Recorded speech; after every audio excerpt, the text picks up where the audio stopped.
how to turn on stolen device protection on iPhone. Subscribe for more quick tips. First, open settings on your phone. At the top, tap on your Apple ID. Then tap on Find My.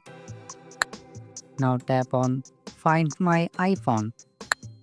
Make sure your Find My iPhone toggle is turned on. Now go back to your settings and tap on Face ID and passcode. Provide your phone passcode.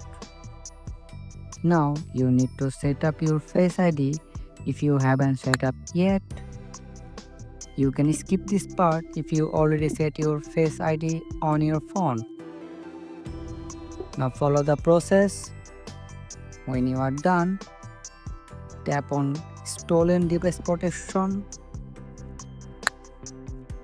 Now turn on Stolen Device Protection toggle.